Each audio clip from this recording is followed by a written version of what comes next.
தனுஷ் வந்து படுத்த படுக்கை ஆயிட்டாரு. காய்ச்சல்ல ஏதோ 100 டிகிரில இருக்காரு. தேனியில் இட்லி கடை ஷூட்டிங் நடந்துட்டு இருந்துச்சு. அதில் வந்து ஒரு வீடை கொளுத்தி விடுற மாதிரி ஒரு காட்சி. இந்த மாதிரி காட்சிகளில் டூப்பு தான் பயன்படுத்துவாங்க. அவங்களுக்கு ஒரு பயிற்சி இருக்கும். இப்போ இந்த மாதிரி ஹீரோக்கள் அந்த மாதிரி பயிற்சியெல்லாம் எடுத்துக்க மாட்டாங்க. இவங்க வந்து அதுக்குன்னே சில ஸ்டன்ட்மேன்லாம் இருப்பாங்க. இப்போ மாடியிலேருந்து குதிக்கிறதுனா அதில் ஒரு எக்ஸ்பர்ட் இருப்பார். எரியிற காட்சியெல்லாம் உங்களுக்கு வரும். ஒரு பாடி அப்படியே எரிஞ்சிட்டே ஓடும், அதெல்லாம் பார்த்துருப்பீங்க. அப்போ அதுக்குன்னு வந்து சில பேர் இங்கே இருப்பாங்க, அந்த இதில் எக்ஸ்பர்ட்டாக இருப்பாங்க. ஸோ அப்படி யாரையாவது பயன்படுத்திக்கலாம் அப்படின்னு சொல்லும் பொழுது, அதே போல கேம் சேஞ்சர் படத்துக்கு நிறைய ப்ரொமோஷன் பண்ணாலுமே பெரிய அளவில் எதிர்பார்ப்பு இல்லைன்னு சொல்றாங்க இல்லையா? படம் வந்து எந்த அளவுக்கு போகும் அப்படிங்கிற ரீதியில் பேசப்படுது. இந்தியன் 2 வேற பெரிய அளவில் ஃபிளாப் ஆயிருக்கு. ஆமாம் ஆமாம், அது பாதிப்பு இருக்குமா இந்த படத்துக்கும்? கட்டாயமாக இருக்கும்ல. முதல் படம் வந்து, அதாவது ஒரு படம் ஓடுதுங்கிறது வேற. ஆனால் டிசாஸ்டர் ஆகிறது, ட்ரோல் பண்ணுறது பயங்கரமாக, அப்படி ஒரு மோசமான படமாக அது மாறிடுச்சு. அதுக்கு ஒரு காரணம் என்னென்னா, ஒரு லாங் டியூரேஷனில் எடுக்கும்போது டோட்டலாக எல்லாமே மாறி இருக்கும். அந்த அந்த படம் எடுக்கப்பட்டப்போ இருந்த ஒரு மனநிலை ரிலீஸ் ஆகும்போது மக்களுக்கு இருக்காது. ஸோ அப்படி ஒரு சூழல் வந்துருச்சு. தலைமுறையே மாறி போச்சு. உங்களுக்கு அடுத்த தலைமுறை வந்து சங்கர்னா அவ்வளோ பெரிய டைரக்டரான்னு கேட்குற அளவுக்கு மாறிடுச்சு. சமீபத்தில் தானு அவர்கள் ஒரு பேட்டியில் வந்து வெளிப்படையாக சொல்லியிருந்தாரு, சூர்யா வெளியில் இருக்காரு, 2-3 நாளில் வந்துடுவார், வந்தோடனே நானும் சூர்யா அப்புறம் வெற்றிமாறலாம் சேர்ந்து பேசி ஆரம்பிக்கிறதா தகவல் வந்திருக்கு இல்லையா? இவ்வளோ நாள் தானு சார் வெயிட் பண்ணது அதுக்கு தான். வெற்றிமாறனுக்கும் இப்போ வேறு வழி இல்லை. இப்போ இந்த படம் வந்து ஒரு எதிர்பார்த்த அளவுக்கு போகலை. என்ன, ஆமாம்மா, வெற்றி விழா அது இதுன்னு அவங்க வேணா என்னென்னமோ வெளியில் சொல்லிக்கலாம். பட் யதார்த்தம்ங்கிறது அது இல்லைல்ல. படம் ஓடலை, தயாரிப்பாளருக்கு லாஸ்.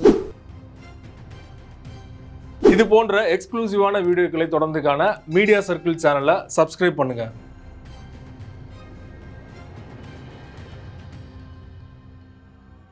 மீடியா சர்க்கிள் நேயர்களுக்கு வணக்கம். இன்றைக்கு நம்மோடு நேர்காணலுக்காக சினிமா விமர்சகர் வலைப்பேச்சு அந்தணன் அவர்கள் நம்மோடு இணைந்திருக்கிறார். அவரோடு பேசலாம். சார் வணக்கம். வணக்கம்.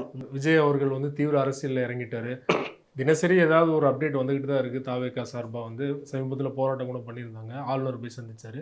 இந்த சூழலில் தளபதி 69 படத்தோட அப்டேட் என்ன சார்? எந்த நிலமையில் இருக்குது? ஷூட் வந்து ஏப்ரலில் முடிஞ்சிடலாம் சொல்கிறாங்க இல்லையா? இல்லை, ஏப்ரலோட முடியுது.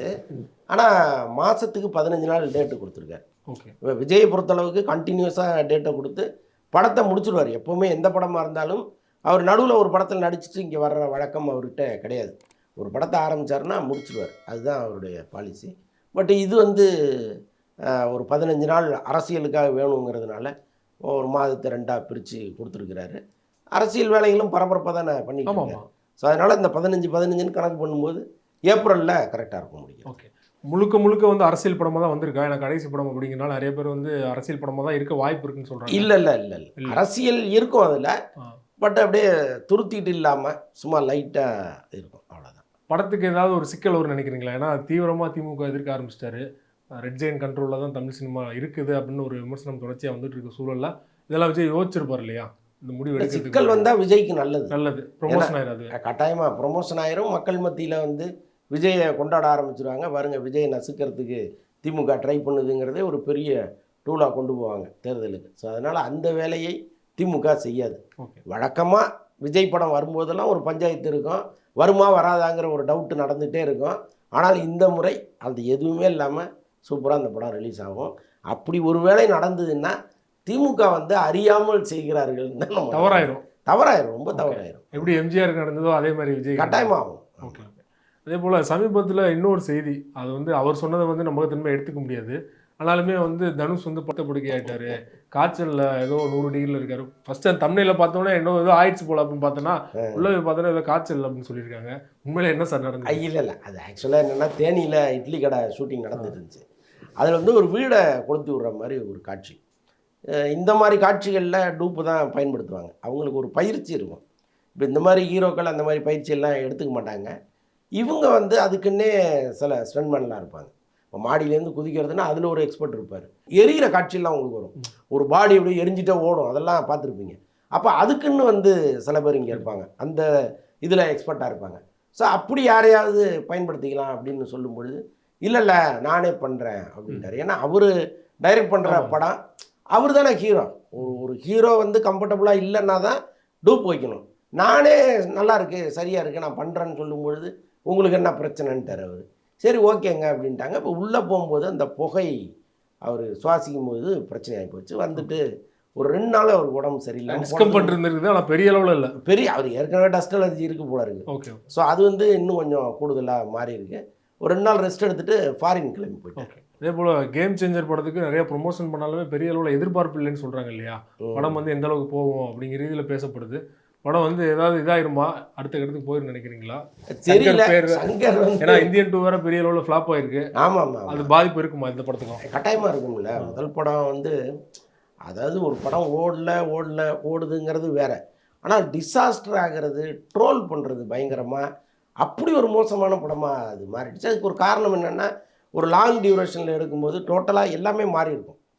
அந்த அந்த படம் எடுக்கப்பட்டப்போ இருந்த ஒரு மனநிலை ரிலீஸ் ஆகும்போது மக்களுக்கு இருக்காது. ஸோ அப்படி ஒரு சூழல் வந்துருச்சு. தலைமுறையே மாறி போச்சு. உங்களுக்கு அடுத்த தலைமுறை வந்து சங்கர்னா அவ்வளோ பெரிய டைரக்டரானு கேட்குற அளவுக்கு மாறிடுச்சு. ஸோ அவங்களுக்கு படத்தை போட்டுக்காகும்போது அவன் ட்ரோல் பண்ணிட்டான். இப்போ அதே பார்வையோடு தான் இந்த படத்துக்குள்ளே போவான். அப்போ அதுக்குண்டான விஷயத்தை ஒரு படத்தில் வச்சுருக்காராங்கிறது தான் தெரியல. ஆனால் செலவு கண்ணாமண்ணான்னு பண்ணியிருக்காங்க. சங்கர் கேட்டதெல்லாம் கொடுத்துருக்கிறாரு தில்ராஜ். ஸோ அப்படிப்பட்ட சூழலில் அவர் என்ன பண்ணி வச்சுருக்காரு, அந்த பேசிக்கலான கதை வந்து ஸ்ட்ராங்காக இருக்கா? கதை கார்த்திக் சுப்பராஜ் இல்லையா? இருக்கட்டும், ட்ராவலு, ஸ்க்ரீன் பிளே அதுதானே ரொம்ப முக்கியமானதாக இருக்குது. ஸோ அப்படி இருக்கும்போது இவர் என்னவா பண்ணியிருக்காரு, இல்லை பழைய நடி அடித்து பழைய சங்கராகவே இருக்காரா அப்படிங்கிறதெல்லாம் தெரிலல்ல. ஓகே. இல்லை ஏற்கனவே அவர் வாரிசு படம் ஆடியில் வந்துச்சுல, ப்ரொடியூசர் பேசுனதான் வைரலானது. பாட்டு இருக்கா, பாட்டு இந்த மாதிரி இதுலேயும் பேசியிருக்காரு இல்லையா? ஸோ அது திரும்புதா அப்படிங்கிற மாதிரி ட்ரால்லாம் பண்ணிட்டு இல்லை, அவருக்கான ஸ்டைலை அதை கொண்டு வந்துட்டார். அதுக்கே டியூன் போட்டு பாட்டெல்லாம் போட்டாங்க அவர் பேசுனதுக்கு. ஸோ அதெல்லாம் அவர் பார்த்துருப்பார்ல, பரவாயில்லையா, அதையே மெயின்டைன் பண்ணணும்னு பண்ணுறாரு போல இருக்கு. பட்டு ஒரு பெரிய நம்பிக்கையோட பணத்தை கொட்டுறாங்க. இப்போ பாருங்கள், அமெரிக்காவில் வந்து ஒரு ப்ரொமோஷன் நிகழ்ச்சி கிட்டத்தட்ட ஒரு 250 பேருக்கு மேலே இங்கேருந்து போயிருக்காங்க. யோசிச்சு பாருங்கள், அவ்வளோ பேருக்கு செலவு பண்ணி ஃப்ளைட்டில் கூப்பிட்டு போய் தங்க வச்சு அப்படி பணத்தை அள்ளி இறச்சிக்கிட்டு இருக்காரு தில்ராஜ். அப்போ ஏதோ ஒரு நம்பிக்கை இல்லாமல் பண்ண மாட்டாங்க. ஓகே, எடுத்த வரைக்கும் ஃபுட்டேஜை காட்டுங்க, அதுக்கப்புறம் தான் நான் வந்து பண்ண முடியும் அப்படின்னு சொன்னது அவர் தகவல். என்ன படத்துக்கு சார் அது? இந்தியன் 3க்கா இல்லைனா கேம் சேஞ்சருக்காது? கேம் சேஞ்சருக்கு தில்ராஜ் அதான் இங்கே இந்தியன் 2 ஃப்ளாப் ஆனோடனே அங்கே ஒரு கொடி பிடிக்க ஆரம்பிச்சிட்டார். சங்கரை பொறுத்தளவுக்கு வந்து படத்தை காட்டவே மாட்டார் ப்ரொடியூசர். ஆமாம், அதில் அப்செட் ஆகிட்டார் அவர் கேட்டோன்னே. படம் வந்து தியேட்டருக்கு வரும்போது தான் பார்க்கணும், அதுக்கு முன்னாடிலாம் காட்ட மாட்டார். இது வந்து பெரிய அராஜகம். பணம் போட்ட தயாரிப்பாளருக்கு படத்தை காமிக்கலன்னா அது எப்படின்னு நமக்கு புரியல. இந்த பழைய சங்கராவே நினச்சிட்டு இருக்காரு அவர். ஆமாம், ஒன்றும் இல்லை. இப்போ 2.1 ஒரு படம், அது வந்து முதல்ல ஏஜிஎஸ் நிறுவனம் தான் தயாரிக்கிறதா இருந்துச்சு. ஆக்சுவலாக சங்கரும் இவருமே ரஜினியுமே அவங்க ஏஜிஎஸ் வீட்டுக்கெல்லாம் போனாங்க. அப்போ எல்லாமே பேசி ஒரு பட்ஜெட்டு போட்டாங்க. அந்த பட்ஜெட் ரொம்ப ஹெவியாக இருக்குது அப்படின்லாம் ஏஜிஎஸ் சஜஷன்லாம் சொன்னாங்க. அப்புறம் ஃபைனலாக என்ன பண்ணிட்டாங்க, ஓகே பண்ணலாம் அப்படின்னு முடிவு பண்ணிட்டு இப்போ சங்கருக்கு அட்வான்ஸ் கொடுக்கணும், சங்கருக்கும் ரஜினிக்கும் கொடுக்கணும். அவரை பொறுத்தளவுக்கு என்னென்னா, என் வீட்டில் வந்து வாங்கணுங்கிறதுல அவர் எப்போவுமே ஏஜிஎஸ் தெளிவாக இருப்பார். ஓகே, யாராக இருந்தாலும் நான் என் வீட்டில் வச்சு தான் கொடுப்பேன் அப்படின்ட்டு. அதில் ரஜினி கூட ஓகேன்ட்டாரன். பட் சங்கர் வந்து அப்படிலாம் நான் அங்கே வந்து வாங்க மாட்டேன். ரஜினியே ஓகேன்றார், இவர் ஓகே இல்லை. ஆமாம், நான் வரமாட்டேன் அப்படின்னு சொல்லியிருக்காரு. அதனாலே இந்த படம் ட்ராப். அதுக்கப்புறம் தான் வேற ப்ரொடியூசர் உள்ளே வந்தாங்க. ஸோ அந்த மாதிரி ஒரு நபர் சங்கர். இப்போ அவர் வந்து தோல்வி படம் கொடுக்கும் பொழுது இந்த இண்டஸ்ட்ரி நம்மளை எப்படி மதிக்குங்கிறதெல்லாம் இப்போ கற்றுட்டு இருப்பார். ஓகே, இப்போ தில்ராஜ் வந்து படத்தை காமிங்க, இல்லைனா நான் வந்து ப்ரொமோஷனே பண்ண மாட்டேன்னு கூட சொல்லியிருக்கலாம் இல்லையா? அதுமாதிரி நடந்திருக்கு, நிச்சயமாக நடக்காமல் இல்லை. விடுதலை 2 படமும் ரிலீஸ் ஆயிடுச்சு. அடுத்து வெற்றிமாறன் அவர்கள் வந்து வாடிவாசல் ஆரம்பிக்க போகிறாரா, வடசென்னை 2 ஆரம்பிக்க போகிறாரா அப்படிங்கிற ஒரு கேள்வியெலாம் வந்துட்டு இருக்கு.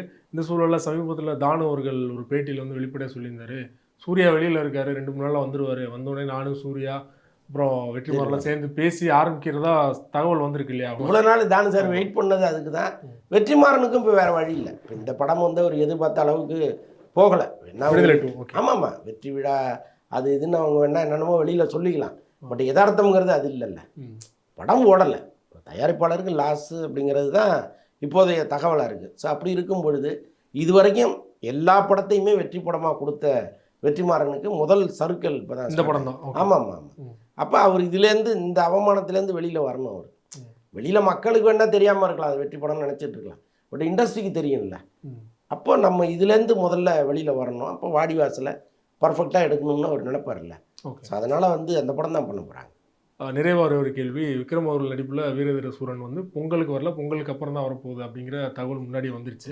இப்போ விடாமுயற்சி வராதனால அது முன்னுக்கூட்டியே வர வாய்ப்பு இருக்கா? இல்லை, வாய்ப்பே கிடையாது. அதில் நிறைய பஞ்சாயத்துகளும் இருக்குது. எப்பவுமே ஒரு படம் வரும்பொழுது கூடவே பஞ்சாயத்துகளும் நிறையா வரும், நிறையா இருக்குது. அதெல்லாம் வந்து அவங்க பேசி தீர்க்க வேண்டியதெல்லாம் இருக்குது. இன்னொன்று வந்து இப்போ இந்த ஜனவரியில் வேணாங்கிற மாதிரி ஒரு பிளான் பண்ணியிருக்காங்க போல இருக்கு. அது தள்ளி அநேகமாக ஏப்ரலில் வருவதற்கு வாய்ப்புகள் இருக்குது. விடாமுயற்சி பொங்கலுக்கு இல்லைன்னா அடுத்து எப்போ வர வாய்ப்பு இருக்குன்னு நினைக்கிறீங்க? ஒரு மாதம் ஆகுமா? இல்லைனா வந்து ஒருவேளை இவங்க வீரதீர சூரன் புக் பண்ண அதே ஸ்லாட்டில் வந்துச்சுன்னா? இல்லை, அங்கே தான் அதுதான் பிளான் பண்ணிக்கிட்டு இருக்காங்க. ஓகே, ஜனவரி 24 வருவதற்கு வாய்ப்பு இருக்குது. ஓகே, ரொம்ப நன்றி சார். அவங்க நேரத்தை ஒதுக்கி சினிமா தொடர்பான பல்வேறு அப்டேட்டுகளை எங்களுக்கு கொடுத்தீங்க. தொடர்ந்து கொடுக்கணும். முக்கிய நன்றி. நன்றி.